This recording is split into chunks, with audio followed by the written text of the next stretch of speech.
बिस्मिल्लाहिर्रहमानिर्रहीम। अस्सलामुअलैकुम। My name is Ali Raza and welcome to Pen Gravity. So जी बच्चों, इस लेक्चर के अंदर हम लोग डिस्कस करेंगे जो हमारा टुडे डॉन न्यूज़पेपर है उसके जो एडिटोरियल्स हैं उनका करेंगे एनालिसिस विद प्रैक्टिस क्वेश्चन।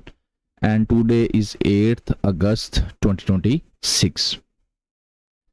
इस तरीके से बेटा पेज होता है जो डॉन न्यूज़पेपर का होता है। ये आज का जो 8th वाला है वो नहीं है, ठीक है। मैं पहले बता दूं, ये जस्ट लाइक एक कह ले के एक मॉडल हमने इसको फिट किया हुआ है जस्ट आपको बताने के लिए। नए स्टूडेंट्स को old one new very well उनको पता है। तो इसमें दो सेक्शंस हैं, एक एडिटोरियल्स का जिसके अंदर ये 3 एडिटोरियल्स होते हैं। सेकंड वन होता है ओपिनियन का जिसके अंदर ये 4 ओपिनियंस होते हैं। और आप जब कोई भी न्यूज़पेपर डॉन का 1 साल पुराना, 2 साल, 3 साल, 4 साल, तो यही मॉडल उनका चल रहा है। एडिटोरियल्स का सेक्शन बेटा इसको हम लोग फ्री ऑफ कॉस्ट आपको इसके लेक्चर्स को रिकॉर्ड करते हैं और आपको प्रोवाइड करते हैं यूट्यूब चैनल के ऊपर भी, और पेन ग्रेविटी एप्लीकेशन पर भी ये लेक्चर्स जो हैं प्रोवाइड किए जाते हैं।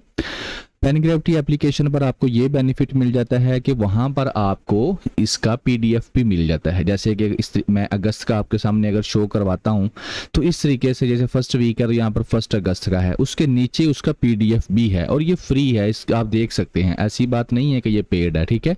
तो एडिटोरियल का सेक्शन फ्री है, आपने जस्ट इनरोल नो के ऊपर क्लिक करना है और विद इन फ्यू सेकेंड्स जो है आपकी इनरोलमेंट हो जाएगी, ठीक है। उसके बाद दोबारा से आपने एप्लीकेशन जो है जब ऑन करेंगे तो ये सारे लेक्चर्स जो ये अनलॉक हो जाएंगे, इंस्टा आपका जो है ना फ्री इस तरीके से आ जाएगा, ठीक है।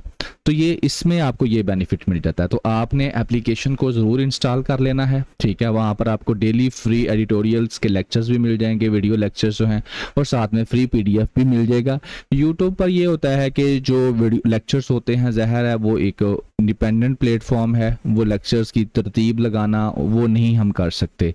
तो यहाँ पर ये है कि वेल ऑर्गेनाइज तरीके से अगर आप अगस्त का ओपन करेंगे तो आपको अगस्त के मिल जाएंगे, अगर आप लोग जुलाई का ओपन करेंगे तो आपको जुलाई के मिल जाएंगे। और ये एप्लीकेशन बहुत ही स्मूथ आपके लिए बनाई गई है।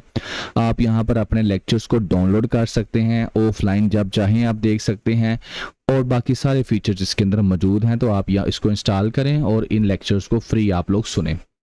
सेकंड सेक्शन है बेटा जो कि ओपिनियंस का होता है, जिसके अंदर राइटर्स जो हैं अपने ओपिनियंस को लिखते हैं।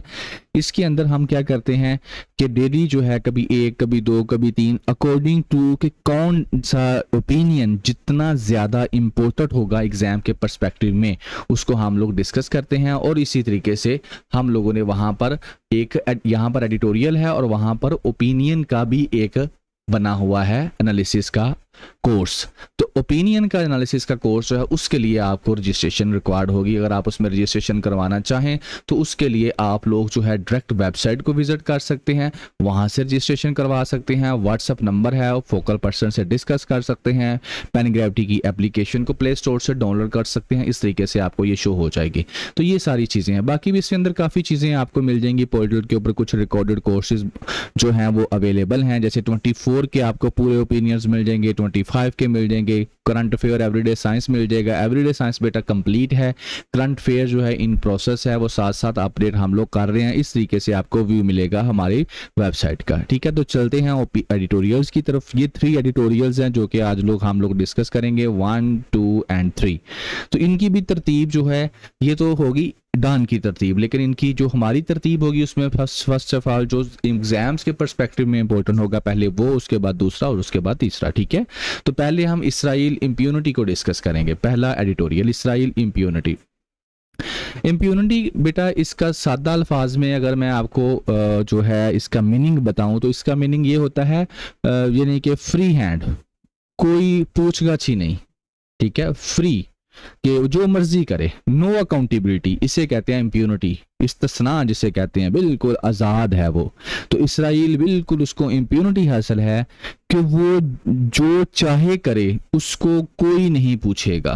और ये चीज़ साबित हो चुकी है कि 2023 के अंदर इसराइल ने गजा के ऊपर अटैक किया था और 10,000 नहीं, 20,000 नहीं, 60,000 नहीं, 70-80 हज़ार के करीब वहाँ पर जो गजा के अंदर रहने वाले बच्चे, बूढ़े, मर्द, औरतें, जवान, उन्होंने शहीद किए हैं। और पूरी दुनिया में किसी ने उसको पूछा नहीं कि तुमने ये क्या किया है और क्यों किया है, ठीक है। तो ये राइटर इसको लिखता है। अब राइटर इसमें लिखता पॉइंट एक है, राइटर यही कहता है कि तुम जो मर्जी कर लो, जैसे कि ये कुछ कंडीशंस रखता है राइटर जो है ना, यानी कि कुछ कंडीशंस यहां पर बताता है कि कुछ कंडीशंस रखी हुई थी।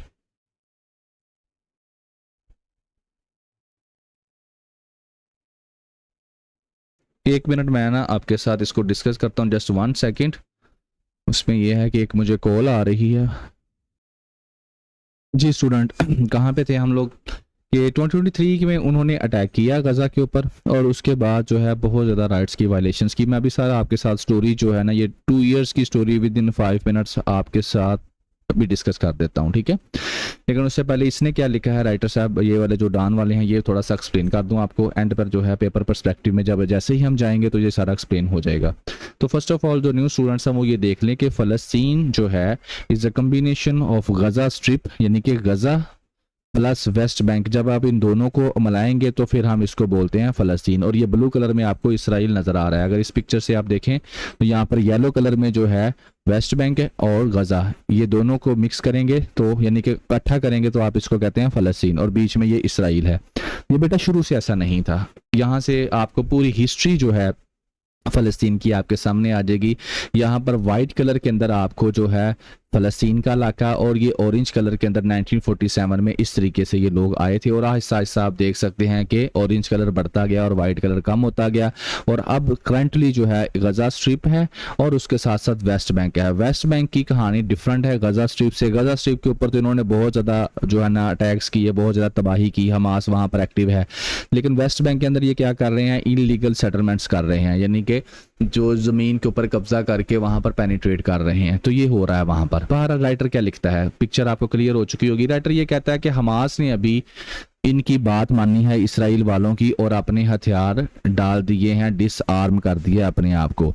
यानी कि इसराइल की ना ये एक कंडीशन थी कि जो हमास है वो हथियार डाल दे, तो उसके बाद जो इसराइल के अंदर गजा के अंदर जो इसराइल की फोर्सेस हैं, IDF इसराइल डिफेंस फोर्सेस, वो वहां से निकल जाएंगी। यानी कि जो एक बोर्ड ऑफ पीस के तहत एक डील हुई थी, तो गजा ने बात मान ली। लेकिन इस बात मानने का कोई फायदा नहीं हुआ। क्यों? क्योंकि गजा इसराइल को पता है कि मुझे इम्यूनिटी हासिल है, इम्यूनिटी हासिल है, मैं जो मर्जी करूं। तो इसराइल ने फिर आगे से क्या जवाब दिया, इसराइल ने ये कहा कि ये जो तुम लोगों ने अनाउंसमेंट की है ना कि हम लोग हथियार डाल रहे हैं, ठीक है ना, तो ये जो है ये उस वक्त तक हम लोग गजा से नहीं जाएंगे जब तक तुम जेन्युइन डिसआर्ममेंट ना कर दो। यानी कि आराम से उन्होंने कह दिया we'd not be withdraw from Gaza until, यानी कि तुम लोग कह तो रहे हो कि हम लोग हथियार डाल रहे हैं, लेकिन जब तक तुम जेन्युइन डिसआर्ममेंट नहीं करोगे तब तक हम यहाँ से नहीं जाएंगे। ये बात नहीं माने। अब ना पूछो जेन्युइन डिसआर्ममेंट कौन सी होती है। तो बात सिंपल करने का मकसद है कि हमास के लोग, फ़लस्तीन के लोग, गजा के लोग जो मर्जी कर लें, जो जितनी इनकी कंडीशंस हैं वो सारी की सारी इसराइल की कंडीशंस को मान लेंगे ना, तब भी कुछ नहीं होने वाला। तब भी इसराइल वही करेगा जो उसकी मर्जी है, ठीक है ना। ये तो उसने गजा की बात कर दी, ठीक है। अब आ जाते हैं हम आगे वेस्ट बैंक की तरफ। तो वेस्ट बैंक के अंदर जैसे मैंने अभी आपको बताया, यहां से दिखाया कि ये वेस्ट बैंक है, तो वेस्ट बैंक में सिचुएशन डिफरेंट है। वेस्ट बैंक के अंदर जो है सेटलर अटैक हो रहे हैं, ऑक्यूपाइड वेस्ट बैंक। यहाँ पर क्या हो रहा है कि फॉर एग्जांपल ये एक किसी फ़लस्तीनी का घर है, उसका खेत है, तो उसके ऊपर जो है ना इसराइली लोग, या कह लें कि जिस तरह से बीजेपी के गुंडे हैं, इसराइल के जो उन्होंने गुंडे रखे हुए हैं, वो अटैक करते हैं और लोगों के ऊपर, लोगों के घरों के ऊपर, लोगों की ज़मीनों के ऊपर, और उनको तबाह बर्बाद कर देते हैं, और उसके बाद वो कब्जा माफिया बने हुए हैं वहाँ पर। तो ये स्टोरी वो अभी के लिए बता रहा है कि अभी क्या हो रहा है, यानी कि गजा डिसआर्ममेंट मान रहा है, लेकिन इसके बावजूद जो इसराइल है वो किसी तरफ नहीं लग रहा। स्टेटमेंट बाय द मुस्लिम्स, इसको बेटा मैंने रेड कलर में इसलिए किया हुआ है क्योंकि यही है सारी की सारी स्टोरी जो आपके पेपर को कवर करेगी। अच्छा, पेपर को कैसे कवर करेगी वो अभी आपको बताता हूं। बेटा 2023 के अंदर अटैक होता है और अभी तक जो है वायलेशंस कंटिन्यू है गजा के अंदर इसराइल की, ठीक है ना। राइटर क्या कहता है, राइटर ये कहता है कि जो मुस्लिम स्टेट्स हैं वो क्या कर रही हैं। देखिए, गजा के ऊपर 2023 के अंदर अटैक करता है इसराइल, और थाउजेंड्स ऑफ बच्चे फोत हो जाते हैं, औरतों का रेप किया जाता है, medical centres, schools, hospitals, United Nations के जो कैंप्स हैं वहाँ पर हर जगह पर, यानी कि जो लॉज ऑफ वार हैं या ह्यूमैनिटेरियन लॉज हैं हर एक की वायलेशन की गई। और उस वायलेशन का रिजल्ट क्या निकला कि उसको किसी ने नहीं रोका। यूएनओ यहाँ पर फेल होगी, यही आपका एग्जाम है, यही आपका पेपर है। कैसे फेल होगी अभी आपको बताता हूँ। देखिए, रोकना किसने था इसको? नंबर 1 यूएनओ की जिम्मेदारी थी कि वो उसको रोकते, क्योंकि यूएनओ की ये रिस्पॉन्सिबिलिटी है कि कोई भी ऐसा काम दुनिया के अंदर जिससे ये महसूस होता हो कि पीस डिस्टर्ब होगा और जंग लग सकती है, उसके अंदर इंटरफेयर करे और उस प्रॉब्लम को सॉल्व करे। यूएनओ ने नहीं रोका। क्यों नहीं रोका वो भी बताता हूँ। यूएसए सुपर पावर है, चौधरी है, और जो सुपर पावर होती है, जो मेन किसी भी फैमिली में पर्सन होता है या वट एवर आप कुछ भी कह ले, जो मेन होता है उसकी जिम्मेदारी होती है कि बाकी चीज़ों को मैनेज करें। लेकिन उसने खुद इसराइल का साथ दिया, उसने काम नहीं किया। उसके बाद आ जाते हैं हम गैरों से क्या शिकवा, अपनों की तरफ आ जाते हैं जनाब। अपनों में क्या था? पाकिस्तान था। पाकिस्तान कुछ नहीं कर सकता, उसके रीजंस वो भी आपको अभी थोड़ी देर बताता हूँ। पाकिस्तान की सबसे बड़ी रीज़न है कि हम खुद अभी इंटरनल प्रॉब्लम्स का शिकार हैं, और सबसे बड़ी बात बेटा लीडरशिप ही नहीं है हमारे पास। मेरिट पे लोग आएंगे तो कुछ करेंगे, जो खुद रिश्वत दे के कह लें लगता है उसने क्या करना है, ठीक है। तो मेरिट के ऊपर आपकी गवर्नमेंट नहीं आती, इस्टेब्लिशमेंट का कंट्रोल है and each and everything, economy के प्रॉब्लम्स और ये वो, आप खुद अमेरिका के ऊपर डिपेंडेंट हैं, आईएमएफ के ऊपर डिपेंडेंट है, तो आप कैसे कोई एक्शंस ले सकते हैं। बाकी आ जाते हैं मुस्लिम वर्ल्ड के ऊपर। हमें तो चलो प्रॉब्लम्स हैं। अब मुस्लिम वर्ल्ड में सऊदी अरेबिया है, ओआईसी की बात कर लो, अब ये सारे मुल्क हैं। तो इन्होंने क्या किया? इन्होंने बेटा जस्ट स्टेटमेंट्स ही दी, इसके अलावा कुछ नहीं किया। और इसी के ऊपर राइटर कहता है कि मुस्लिम स्टेट्स ने क्या, मुस्लिम स्टेट क्या कर रही थी इस पूरे प्रोसेस के अंदर? वो यूनाइटेड नेशन सिक्योरिटी काउंसिल को कह रही हैं कि तुम जो है अपनी जिम्मेदारी जो है निभाओ और इसराइल को जो है रोको। तो कहता है ये एक विशफुल थिंकिंग है, एक ड्रीम है, करते रहो, स्टेटमेंट देते रहो, कुछ नहीं होने वाला। क्यों? कि अगर यूएनओ और इंटरनेशनल कम्युनिटी अपना किरदार 2023 के अंदर अपना रोल अदा करती, तो इसराइल की क्या जरूरत थी कि वो इतने हजारों लोगों की जान ले लेता। तो इन लोगों ने अपना किरदार सही तरीके के मेरिट के ऊपर नहीं निभाया। तो यही रीजन हुई है ना कि गजा के अंदर इतने हजार जो है आज तक बच्चा जो है, औरतें और सारे वायलेशंस हुई हैं, इन लोगों की नाअहली की वजह थी, इन ऑर्गेनाइजेशंस की अहनी की वजह से। लेकिन इसके बावजूद मुस्लिम स्टेट फिर भी इन्हीं की तरफ ही देख रही हैं। अब वो देता है सोल्यूशन कि मुस्लिम स्टेट्स को कहता है कि मुस्लिम वर्ल्ड को कहता है अगर तुम वाकई ही चाहते हो कि गजा और वेस्ट बैंक के अंदर ये जो तमाशा लगा हुआ है, वहां पर जो इंसानों की जानें इसराइल ले रहा है, ये काम खत्म हो, तो तुम्हें कुछ प्रैक्टिकल स्टेप्स लेने पड़ेंगे इसराइल के खिलाफ। और वो प्रैक्टिकल स्टेप्स क्या हैं कि डिप्लोमेटिक और ट्रेड बायकॉट करो। और ये चीज बेटा उस वक्त ईरान ने कहा था, ईरान बोला था। ईरान के साथ जंग क्या है? यही तो जंग है। जंग कोई नहीं किसी के साथ, जंग सिर्फ इतनी है कि जो खुददार है, जो बोलता है, उसके साथ जंग है। जो नहीं बोलता वो मुनाफिक, उसके साथ कोई जंग नहीं है, ठीक है। और ईरान बोला था, ओआईसी की जब कॉन्फ्रेंस होती है इसी चीज को लेकर, गजा को लेकर, तो ईरान ने वहां पर यही दिया था प्रपोजल कि आप लोग इसके साथ डिप्लोमेटिक टाइज हम लोग जो है खत्म करते हैं इसराइल के साथ, और साथ में हम लोग बाइकाट करते हैं ट्रेड का, ना सिर्फ इसराइल के साथ बल्कि हर उस मुल्क के साथ जो इसराइल को सपोर्ट कर रहा है। लेकिन उस वक्त फिर अरब, मेरे पास अल्फाज नहीं है, फिर कुछ गलत ना बोला जाए, फिर वही बात है, कुर्सी का रोला है। अरब कहते हैं कि ठीक है जो मर्जी होता रहे, तो उन्होंने कोई सपोर्ट नहीं दिया और ओआईसी की मीटिंग्स और ये वो कोई सोल्यूशन नहीं निकला, ठीक है। तो रेजोल्यूशन एंड कंडेमनेशन, स्टेटमेंट देने से कोई मसला हल नहीं होता, लेकिन इन लोगों ने स्टेटमेंट्स ही दी हैं। तो प्रेसिडेंट डोनाल्ड ट्रंप का जो बोर्ड ऑफ पीस बाद में बनाया गया था, कहता है कि उससे भी अब पूछने की जरूरत है कि उसको बनाने का क्या मकसद क्या था और क्या वो मकसद पूरा हो रहा है। तो ये चीजें हैं। अब बेटा इसमें जो अभी मैंने आपके साथ बात की, वो पेपर के एंगल में आपके लिए क्या इंपॉर्टेंट है, वो ये इंपॉर्टेंट है कि आप यहाँ पर अगर यूएनओ के ऊपर लिखते हैं तो फलस्तीन की एग्जाम्पल देकर आप कह सकते हैं कि यूएनओ फेल हो चुका है। कैसे फेल हो गया? यूनाइटेड नेशन सिक्योरिटी काउंसिल के अंदर कई दफ़ा इस चीज़ का रेजोल्यूशन पेश किया गया कि जनाब अली वहाँ पर जंग बंदी की जाए, जो है ना जंग बंद कर दी जाए गजा के अंदर जो है, लेकिन हमेशा यूएसए ने उठकर उसको वीटो कर दिया। और यूएसए को ही पाकिस्तान क्या कर रहा है, कह रहा था कि इसको अवार्ड ऑफ पीस दिया जाए। ठीक है, तो ये ना बड़ी ही एक कम्प्लेक्स चीज है, इतनी सीधा नहीं है जियोपॉलिटिक्स। अब क्या है कि ठीक है फ़लस्तीन के अंदर प्रॉब्लम्स हैं, आप मैं और आम जो हम लोग जो इंसान हैं, हम लोग मुसलमानों के नारे लगाते हैं, ब्रदरहुड का नारा लगाते हैं। ये जो अलीट क्लास है, जो ऊपर की क्लास आपके ऊपर बैठी हुई है ना, जो आपके ऊपर हुकूमत करती है, इनको ये चीज़ें नहीं है, ये फारग ये मेरे आपके लिए हैं। ये मुसलमान का होना, ये पाकिस्तान जिंदाबाद के नारे, ये हम लोगों के लिए हैं, इनके लिए नहीं है। ये आप ये ना सोचेंगे जिस तरह मैं सोच रहा हूँ ये भी ऐसे सोचते हैं, नहीं, they are businessman, they are traders. ठीक है, उनको इससे कोई नहीं है, उनको क्या है, उनके पास नेशनैलिटीज हैं, यहाँ पे कुछ होगा तो वहां पे चले जाएंगे। ठीक है, तो ये जो मुल्क होते हैं, ये नेशन हुड के जो नारे हैं ये गरीबों के लिए हैं, जो मजहब के जो नारे हैं ये गरीबी लगाते हैं। ये जो इस तरह के लेवल के ऊपर लोग बैठे हैं जो कहते हैं कि हमारी सीट सिक्योर रहे, बाकी कुछ रहे ना रहे, तो इनको इससे कुछ नहीं होता। और उसका रिजल्ट क्या निकलता है? उसका रिजल्ट यही निकल रहा है कि दुनिया के अंदर ह्यूमन राइट्स की वायलेशन हो। हमारे मुल्क की खुद अपने कंट्री के अंदर क्या हो रहा है, बाकी बाहर को तो छोड़ो, यहाँ पर आप देखो क्या है, फ्रीडम ऑफ स्पीच आपको आप बोल सकते हैं। ठीक है, हम ओपिनियन क्यों सेपरेटली आपके साथ डिस्कस करते हैं? भाई नहीं बोल सकता कोई भी, जो बोलेगा वो गया। ठीक है, और फिर ये डान या इंग्लिश न्यूज जो है आपके न्यूज़पेपर्स, इन यहाँ पे थोड़ा सा लिख दिया जाता है। क्यों?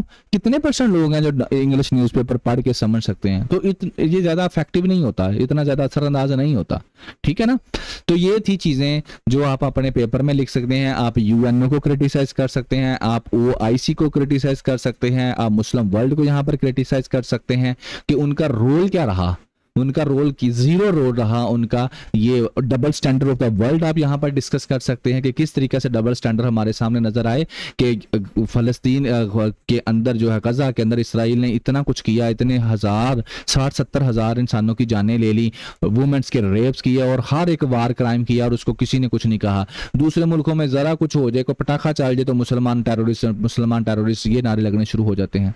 तो that is the double standard of the world. जब तक आप ये नहीं समझेंगे आप कम्पिटिटिव एग्जाम्स को नहीं समझ पाएंगे। ठीक है बेटा, नेक्स्ट आपके पास जो है डेंजर अहेड, ये एडिटोरियल है, तो इसके अंदर डिस्कस करते हैं जी।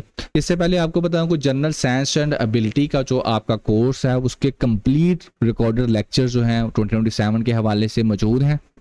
आप हमारे पोर्टल को विजिट कर सकते हैं, इसमें रजिस्ट्रेशन करवा सकते हैं। और इसका एक कोर्स तो जनरल साइंस एंड एबिलिटी का है जो है सीएसएस के लिए, और इसी के साथ जो है इसके पास पेपर्स के सॉल्यूशन का कोर्स भी एक बना दिया गया है। तो इट इज़ कंप्लीट ये कोर्स मौजूद है, आप इसमें रजिस्ट्रेशन करवाएं और अपनी प्रिपरेशंस आप लोग कर सकते हैं।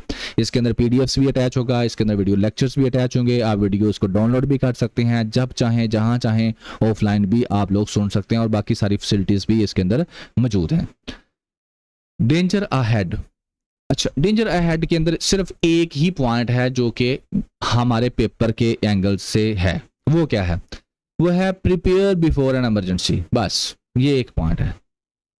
राइटर इसके अंदर ये लिखता है कि मॉनसून अभी आया है पाकिस्तान के अंदर, और वो बताता है कि पिछले 1-2 महीनों के अंदर कितना ज्यादा नुकसान हुआ है, क्या क्या नुकसान हुआ है वो भी बताता है। और उसके बाद वो कहता है कि ये क्यों होता है, इसकी एक ही रीज़न है कि जब हमारे ऊपर चीज़ें आकर गिर जाती हैं, यानी कि आफत आ जाती है, फिर हम भागते हैं, मसले उनका हल तलाश करते हैं। हालांकि हमको पता है कि ये हर साल हमें ये प्रॉब्लम फेस करनी ही पड़ेगी, तो हम उसका पहले से प्लान क्यों नहीं रखते कि अगर ये होगा तो हम उसको किस तरह से डील करते हैं। एग्जाम्पल के तौर पर वो चित्राल को लेता है कि वहां पर क्या क्या हुआ था। पेपर के एंगल में बेटा आप क्या लिखेंगे? इसमें पेपर के एंगल में आप नेचुरल डिजास्टर मैनेजमेंट या किसी भी डिजास्टर मैनेजमेंट के अंदर आप ये जो होता है ना प्री प्लान होके रहना, ये पॉइंट आप लिखेंगे कि आप लोगों को प्री प्लान रहना पड़ेगा, पहले से तैयारी करके रखनी पड़ेगी कि अगर इस तरह से होगा तो हमने किस तरीके से चलना है। इस तैयारी के अंदर कुछ चीज़ें मैंने खुद से भी ऐड की हैं, वो मैं आपके साथ वो भी डिस्कस कर दूंगा। राइटर लिखता क्या है? राइटर लिखता है कि मॉनसून आता है पाकिस्तान में और नेशनल डिजास्टर मैनेजमेंट जो अथॉरिटी है उसके फिगर्स आते हैं कि जून 26 से लेकर अगस्त 7 तक इतनी डेथ्स हो चुकी हैं, इतने चिल्ड्रंस उनमें से थे, इतनी इंजरीज हो चुकी हैं। ठीक है ना, और इतने हाउसेज जो हैं वो तबाह हो चुके हैं और इतने किलोमीटर्स तक जो है रोड है वो भी ख़राब हो चुकी है। बेटा अब ये मैं बिल्कुल आपको रिकमेंड नहीं करूंगा कि आप कापी पकड़ें और ये पॉइंट्स लिखना शुरू कर दें, ये 1 महीने बाद फिर चेंज हो जाएंगे। तो ये इतने ज़्यादा, बस बताने का मकसद ये था कि ये नुकसान इतना ज़्यादा हो सकता है। आप इसको जर्नलाइज कर दें, आप इसको थाउजेंड की कैटेगरी में लिख दिया करें, hundreds of death, thousands of houses collapse, इस तरह से आप इसको कर लिया करें। चित्राल की वो एग्जांपल लेता है, चित्राल में वो कहता है अच्छा इसके साथ साथ वो ये भी बताएगा कि इस जो जब डिजास्टर मैनेजमेंट आता है तो उसका दूसरी जो एरियाज हैं उनके ऊपर किस तरह से इफेक्ट होता है, जैसे हेल्थ के ऊपर या इस तरह से ऊपर। तो चित्राल का वो बताता है कि अटेंडेंस एंड लोअर कोर्ट के जो हेडक्वार्टर यानी कि हॉस्पिटल्स के अंदर जो स्टाफ है उसकी अटेंडेंस 55% तो है कम हो गई है, ठीक है ना, तकरीबन 55% तक आ गई है कम होकर। बाकी स्टाफ जो है वो हॉस्पिटल पहुंच ही नहीं सका, सिर्फ मरीज ही हॉस्पिटल नहीं पहुंच सके बल्कि स्टाफ भी नहीं पहुंच सका। क्यों नहीं पहुंच सका? उसकी सिंपल सी रीज़न है कि सड़कें तबाह हो गई, घर तबाह हो गए, तो कम्युनिकेशन चैनल डिस्टर्ब हो गए, तो कैसे लोग हॉस्पिटल तक पहुंच सकेंगे। तो इस सिचुएशन के अंदर जो प्रेग्नेंट वुमेन्स हैं उनके लिए तो बहुत ही मुश्किल का सामना है ना, ठीक है ना। और इसके साथ साथ जो सप्लाई है मेडिसिन की, क्लीन वाटर की और टाइमली ट्रीटमेंट की, ये सारी की सारी जो है कट हो गई है, डिस्टर्ब हो गई है चित्राल के अंदर। तो चित्राल में एक और बड़ा मसला है कि अगर एक बंदे को अब यहाँ पर प्रॉब्लम है और आपका जो रेस्क्यू सेंटर है वो यहाँ पर है, यानी कि वो सेंटर लाहौर के अंदर है और ये हो सकता है यहाँ से 40 किलोमीटर दूर हो या काफ़ी दूर हो, तो इसके रास्ते में अगर सड़क टूट गई है या इस तरह के प्रॉब्लम्स आ गए हैं तो ये टीम यहाँ तक नहीं पहुँच पाएगी। तो ये डिस्टेंस का होना एक बहुत बड़ा प्रॉब्लम बन चुका है। उसके बाद वो कहता है वार्निंग के इक्विपमेंट्स हैं कि वो वाले इक्विपमेंट्स जो कि तेज हवाओं का बताते हैं, सैलाब का बताते हैं, बारिश का बताते हैं, ताकि पहले से वार्निंग दी जा सके, लोगों को बताया जा सके। तो उसमें क्या हो रहा है, केपीके के अंदर वो काफ़ी हद तक डैमेज हो चुके हैं और कुछ तो चोरी लोगों ने कर लिए हैं। तो इससे पता चलता है कि जो लोकल ओनरशिप है, जिनके पास ये ओनरशिप थी, वो इन इक्विपमेंट्स को मेंटेन नहीं कर पा रही। तो किस तरीके से अलर्ट्स जो हैं वो लोगों को मिलेंगे जब मोबाइल कनेक्टिविटी नहीं है, टावर डिस्टर्ब हो जाएंगे, तो मोबाइल के थ्रू कनेक्टिविटी नहीं होगी, तो कैसे लोगों को आप बता सकेंगे कि आप अलर्ट हो जाएं, या कैसे उनको चीज़ें बता सकेंगे। किस तरीके से फूड, मेडिसिन, मेडिकल की टीमें जो हैं वो उन इलाकों तक पहुंच सकेंगी। तो इस सब का सोल्यूशन जो है यही है कि हाँ, इससे पहले कि तबाही आए, तबाही आने से पहले आपने खुद से प्लान बना के रखना है कि अगर ये वाली सूरत हाल पैदा होती है तो क्या करना है। जैसे कि इस प्लान, अभी राइटर ने यहाँ तक ही लिखा है, मैं एक चीज़ सिर्फ ऐड कर देता हूँ। जैसे मोबाइल कनेक्टिविटी की बात हुई तो बेटा यहाँ पर इसका सोल्यूशन है, इसका सोल्यूशन होता है जैसे कि सैटेलाइट फ़ोन्स की बात अगर मैं कर लूँ। अब सैटेलाइट फ़ोन्स उन इलाकों में, जैसे कि आर्मी वालों के पास तो ये कॉमन होते हैं कि बॉर्डर्स जो एरियाज़ होते हैं वहाँ पर आपके टावर जो मोबाइल के नहीं लगे होते, तो वहाँ पर सैटेलाइट के थ्रू जो है वो सिग्नल्स दिए जाते हैं। तो सैटेलाइट्स मोबाइल जो है ना वो सैटेलाइट्स फ़ोन का इस्तेमाल करते हैं, जो आप आर्मी वाले बॉर्डर्स के ऊपर अक्सर होते हैं। उससे क्या होता है कि इस फ़ोन के थ्रू सैटेलाइट को सिग्नल जाते हैं, सैटेलाइट दूसरे सैटेलाइट को सिग्नल देता है और वहाँ से वो फिर क्या करता है, जो दूसरे स्टेशन हैं या दूसरे मोबाइल्स कंपनीज हैं उनको वो लोकल नेटवर्क के ऊपर कॉल जो है वो जाती है। इसमें आप ये भी कर सकते हैं कि एक सैटेलाइट फ़ोन जो है वो दूसरे सैटेलाइट फ़ोन के साथ कनेक्ट हो जाए, बीच में से ये ना हो। तो इस तरीके से आप लोग ये कर सकते हैं कि आप जो है हर एरिया के अंदर कोई स्पेसिफिक पॉइंट बना लें, वहाँ पर आप लोग ये फैसिलिटी दे दें सैटेलाइट फ़ोन की कि अगर डिजास्टर मैनेजमेंट, जैसे डिजास्टर मैनेजमेंट अथॉरिटी की ही बात कर लेता हूं, तो वहां पर ये उनके सेंटर में दे दी जाए। हर एक गांव के अंदर एक मखसूस जो है वहां पर ये प्रोवाइड कर दी जाए। उसके अंदर अगर आप थोड़ा सा और नीचे जा सकते, for example national disaster management authority का एक ऑफिस, हेड ऑफिस है यहाँ पर, ठीक है, और ये एक गाँव है, एक ये गाँव है। तो आप इसमें ये कर सकते हैं कि इस गांव की अगर आप लोग मस्जिद है वहाँ पर इसको कर सकते हैं। मस्जिद में नहीं आपने करना, वहाँ पर स्कूल तो होगा ना, तो स्कूल में आप लोग ये एक्टिविटी कर सकते हैं। या उससे भी बेस्ट है कि लोकल गवर्नमेंट का अगर सिस्टम होगा तो हर गांव के अंदर जो है कोई ना कोई मरकज, कोई ना कोई सेंटर तो बनेगा ना, तो वहां पर इसको आप इंस्टॉलेशन इसकी कर सकते हैं। तो ये इस तरीके से गवर्नमेंट को करना पड़ेगा इन चीज़ों को, लेकिन इसमें फिर वही बात है कि प्रायोरिटी सेट करेंगे तो होगा, अदरवाइज नहीं होगा। तो ये बेसिकली इसमें यही बताना चाह रहा था कि आपको नेशनल डिजास्टर मैनेजमेंट को लेकर क्या करना है, पहले से तैयार रहना है। आपने वेट नहीं करना कि तबाही आए तो फिर कुछ हम लोग करें, ठीक है। नेक्स्ट आपका एडिटोरियल फ्लड इन्वेस्टिगेशन, इसके अंदर ये एक केस की बात करता है जिसके अंदर एक कराची का बिजनेसमैन लड़का था, ये वाला, इसका नाम था मीर रजा अली, ठीक है।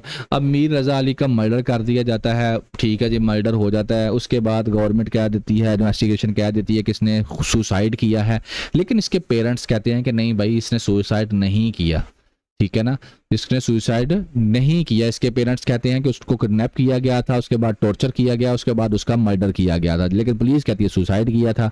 और पोस्टमार्टम की जो रिपोर्ट आई थी उसके ऊपर भी यही कहा गया कि इसने सुसाइड किया था, लेकिन वालिदैन ने कहा ऐसा नहीं है, लिहाजा इसको एक्सह्यूमेशन किया जाए। एक्सह्यूमेशन होता है कि दोबारा से, यानी कि जैसे फॉर एग्जाम्पल कब्र खुदाई करके उसमें से निकाल के दोबारा से उसका बॉडी का दोबारा से किया जाए।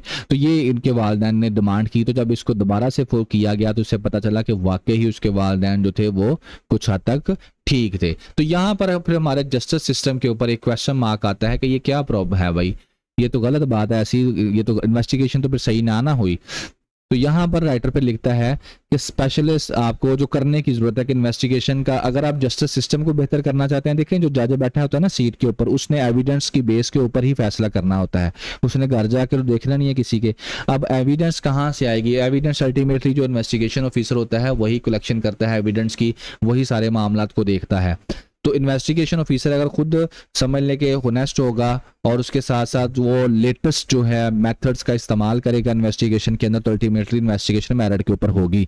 तो राइटर इसी चीज को लिखता है कि स्पेशलाइज्ड एजुकेशन दी जाए उन पुलिस ऑफिसर्स को जो कि इन्वेस्टिगेशन के अंदर इन्वॉल्व होते हैं या मेडिको लीगल केसेस के अंदर और हॉस्पिटल्स के अंदर। देखें मैं एक बात बताता हूँ, आप अगर पुलिस ऑफिसर्स हैं, आप एक जो है दो चीजें बताता हूँ, चलें ठीक है। एक चीज नंबर 1, एक लड़की का रेप हो जाता है, वो पुलिस में तो पुलिस स्टेशन में आ जाती है, वो कहती है मेरा रेप हुआ है, मेरी FIR दर्ज करें, ठीक है। आप क्या कहेंगे उसे, आप कहेंगे जय जी मेडिकल करवा के आए, उसके बाद ही मामला तो होंगे ना सारे, ठीक है।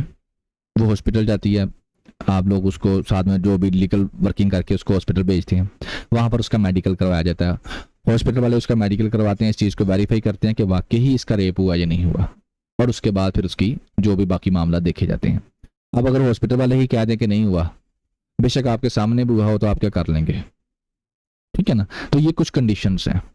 सेकंड, फॉर एग्जांपल एक पिस्टल है, उससे गोली चलाई गई है और एक मर्डर किया गया है, वो पिस्टल मौके के ऊपर मिला है, आप कहते हैं जी वहां पे मिला है, इस पिस्टल को भेज दिया जाता है फ्रांसिक के लिए, फ्रांसिक में कह दिया जाता है कि जनाब इस पिस्टल से तो गोली ही नहीं चली, तो आप क्या कर लेंगे। तो ये क्या है, ये बेसिकली अगर आप ये समझते हैं कि हर चीज जो है पुलिस ऑफिसर के हाथ में है, तो ये भी गलत है। कई डिपार्टमेंट्स इन्वॉल्व होते हैं, it's depend upon the situation of the case, के नेचर ऑफ द केस, के केस की नेचर कैसी है, उसमें हॉस्पिटल्स वाले आ जाते हैं, उसमें फोरेंसिक वाले आ जाते हैं, उसमें और भी बड़ा कुछ आ जाता है। तो अब होता क्या है कि पुलिस वाले को पैसे खिलाए जाते हैं, करप्शन कर ली जाती है, मान लिया ठीक है, नहीं चलो ठीक है, हॉस्पिटल डॉक्टर को पैसे दे दो, नहीं मानना ठीक है, फोरेंसिक वालों को पैसे दे दो, नहीं मानना ठीक है, जज को पैसे दे दो। ये नहीं कि किसी न किसी प्लेटफॉर्म के ऊपर वो क्या करते हैं, कोशिश करते हैं कि ये काम कर लें। फिर और एक चीज ऐड कर देता हूँ, जो बेटा ये चीजें वो हैं जो प्रैक्टिकल के अंदर है, थ्योरी की बातें नहीं मैं कर रहा।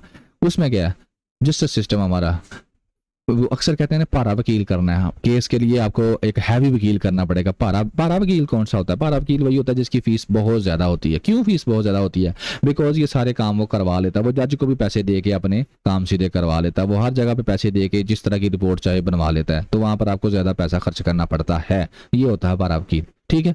तो इस तरीके से बेटा ये चल रहा है आपका निज़ाम, और उसी निज़ाम के अंदर ये भी हमारे सामने आया। तो यहाँ पर राइटर जो है वो क्या कहते हैं, वो कहते हैं कुछ चीज़ें बेहतर करने की ज़रूरत है। नंबर 1 वो कहते हैं कि जो पुलिस वाले हैं, इन्वेस्टिगेशन वाले हैं, उनको एजुकेशन दी जाए और हर हॉस्पिटल के अंदर फोरेंसिक यूनिट बनाया जाए। लाहौर के अंदर आपको देखें फोरेंसिक वाले जो हैं वो ठोकर के ऊपर आपको उनकी एक लेबॉर्ट्री मिलेगी, तो वहाँ पर सारे आते हैं। तो यहाँ पर वो कहते हैं हर हॉस्पिटल के अंदर बनाया जाए।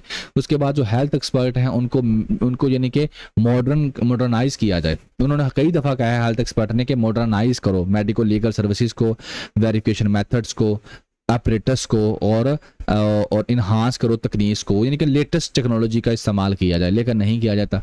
बाहर मोर पोस्टमार्टम रिपोर्ट्स आती हैं, तो ये सारा का सारा जो है ये इन्वेस्टिगेशन के अंदर ये चीज़ें जो है इस्तेमाल होती हैं। तो फ्लॉड डॉक्यूमेंटेशंस क्या होता है, जिस तरीके से अभी इन्वेस्टिगेशन हुई है उससे जो कोई एक क्रिमिनल होता है वो बच जाता है और किसी इनोसेंट के ऊपर क्या होता है, इल्ज़ाम लग जाता है, उसको सज़ा मिल जाती है। तो सिस्टम के सिस्टमैटिक रिफॉर्म्स करने की हमें ज़रूरत है और उसके लिए पॉलिटिकल कमिटमेंट की ज़रूरत है। पेपर के अंदर पॉलिटिकल कमिटमेंट का जो जिसके साथ मर्जी लिख लो ये पॉइंट, पॉलिटिकल कमिटमेंट, लीडरशिप का रोल, क्योंकि एजुकेशन को सही करना है, हेल्थ को सही करना है, कोई भी सोशल इशू सही करना है, इकोनॉमी को ठीक करना है, पॉलिटिक्स को ठीक करना है, वॉट एवर कोई भी प्रॉब्लम है उसको सही करना है, उसके लिए पाकिस्तान के लेवल के ऊपर, इंटरनेशनल लेवल के ऊपर किसी भी चीज़ को ठीक करना है तो आपको एक चीज़ की ज़रूरत है और वो है पॉलिटिकल कमिटमेंट। जब तक वो नहीं होगी तो कुछ भी नहीं होगा। तो पॉलिटिकल कमिटमेंट नहीं है, उसकी रीज़न आपको ही पता है, मुझे ही पता है क्या है, वही है कि लीडरशिप ही नहीं है। लीडरशिप क्यों नहीं है? क्योंकि लीडरशिप आती है मेरिट से। जब मेरिट पे आपको इलेक्शंस नहीं होंगे, मेरिट पे डेमोक्रेसी नहीं होगी तो लीडर्स कहाँ से आपको मिलेंगे? तो फिर जब लीडर्स ही नहीं मिलेंगे तो पॉलिटिकल कमिटमेंट कहाँ से आएगी? फिर कमिटमेंट्स तो वो उन्हीं की फुलफिल करेंगे ना जिन्होंने उनको सीट लेके दी है या जिनसे उनको डर है कि हमारी सीट छीन ली जाएगी, तो उनकी कमिटमेंट्स को वो फुलफिल करेंगे। और उनकी commitments you know very well के क्या है, उनकी कमिटमेंट्स यही हैं तो उनको सिक्योर किया जाए फाइनेंशियली, पॉलिटिकली, इकोनॉमिकली, ठीक है ना, उनको सिक्योर करते हैं। वो अलीट क्लास है आपकी, बिजनेसमैन क्लास है आपके, ब्यूरोक्रेट्स हैं आपके, जर्नल्स हैं, वट एवर जो भी लंबी अलीट क्लास है जो आपकी।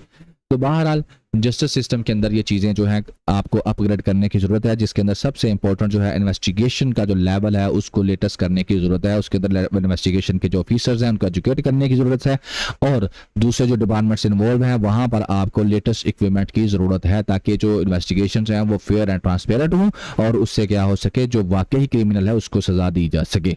ठीक है, ये चीज़ें आप लोग इस एडिटोरियल से सीखते हैं और आप पेपर में इस्तेमाल कर सकते हैं। बाकी रजिस्ट्रेशन के लिए आप लोग को विजिट कर सकते हैं वेबसाइट की, पेनग्रेविटी की वेबसाइट को, और आप लोग जो है व्हाट्सअप कर सकते हैं इस नंबर के ऊपर और एप्लीकेशन को प्ले स्टोर से आप लोग इंस्टॉल कर सकते हैं। प्ले स्टोर में सिर्फ आपने पेनग्रेविटी ही लिखना है, आपके सामने जो है वो आ जाएगी एप्लीकेशन, ये लोगो होगा उसका। और कोशिश पूरी की है कि आपको कुछ मिले इस लेक्चर को सुनने के बाद। होपफुली आपने काफ़ी चीज़ें सीखी होंगी। बाकी इंशाल्लाह अगर ज़िंदगी रही तो नेक्स्ट लेक्चर में फिर हाजिर होंगे। तब तक दुआ में याद रखिएगा। अल्लाह हाफिज़।